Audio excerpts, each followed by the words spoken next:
or sinimulan niya, tapos tinapos ko.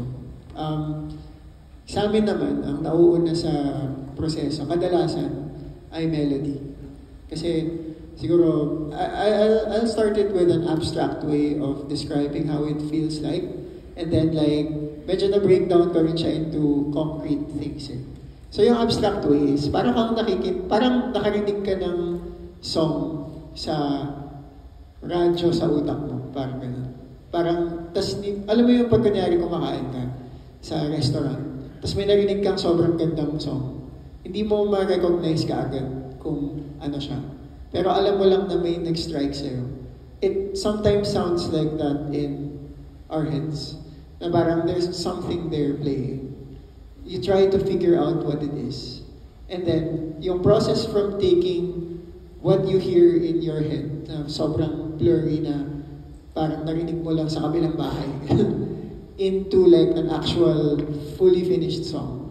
That's what it feels like to take it from start to finish. Kasi, ano yung mga kasama nun? Sa una, melody, syempre. Kasi yung melody sa palagay ko, kahit hindi mo naintindihan yung lyrics, kunyari, narinig mo siya sa isang band or sa isang artist performing somewhere or narinig mo siya sa speakers, yun yung tumatataka agad eh, more than the lyrics. Yun yung una mong naririnig.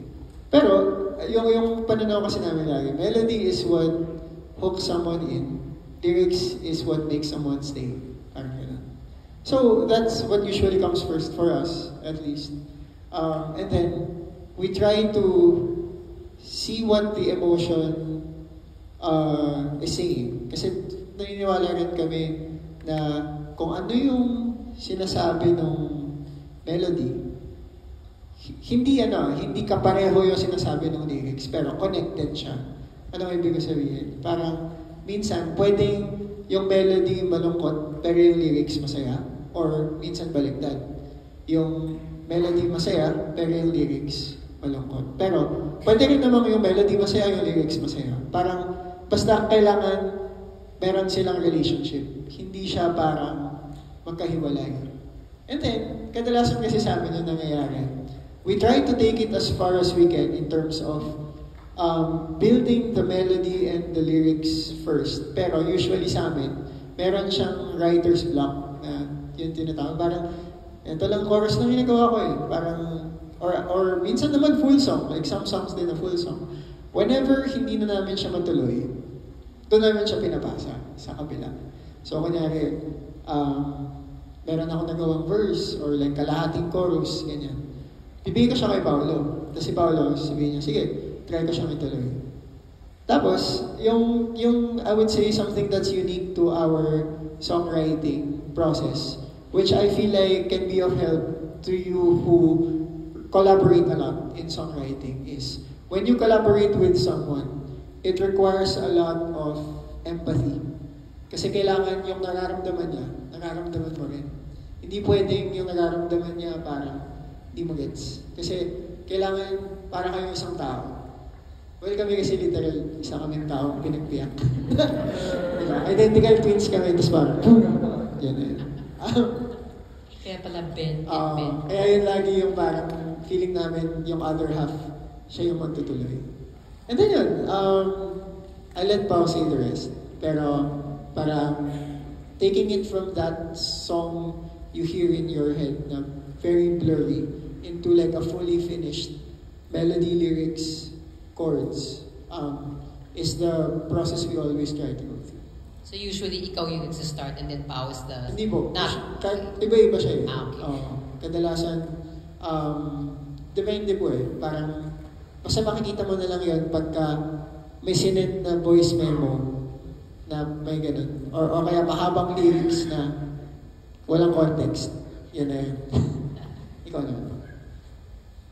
Tapos, parang yung katuloy po nung process na yun, pag may nasimulan na idea, merong ako nakita sa social media na about songwriting, parang sabi, create like an artist but edit like a scientist.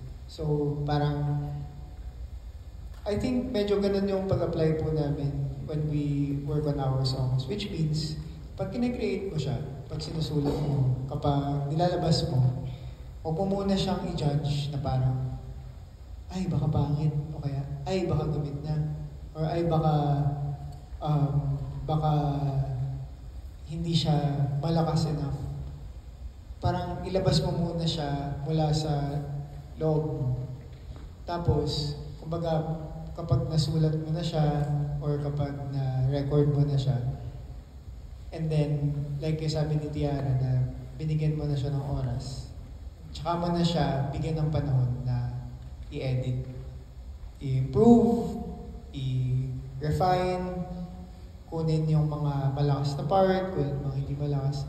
Bakit? Kasi, sa amin yung perspective namin with it is, whenever we create, laging may dahilan yan eh. Which means, yung belief namin when we create, and not just when we create, like our purpose as artists is something is coming through us. Like a message, a piece of music, melody, a feeling, an experience. So kumbaga, sorry na medyo malalim, pero parang basically, ang ibig ko sabihin, huwag mo munang harangan yung tinatry na dumaan sa'yo. Huwag mo muna siyang harangan. Ipalabas mo muna siya.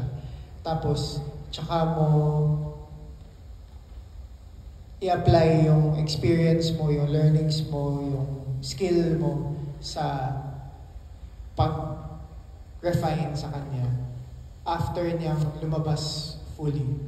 So parang at least like with how we have done it so far, that's what we have tried to do ever since. Parang ilabas mo na what wants to be created through you. Ganda nun eh. Parang I feel like the reason why all of us are here, na parang, di ba tatanungin mo, bakit ang daming manunulat dito pa nga lang sa room na to, tapos sa Pilipinas, sa mundo.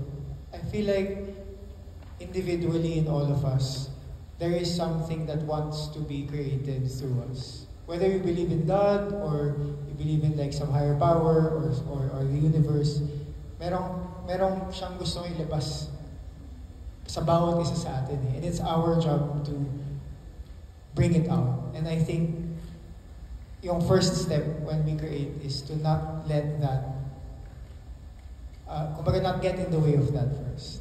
And then, yun. Siguro yung question naman po dun sa when do we know na tapos na yung song?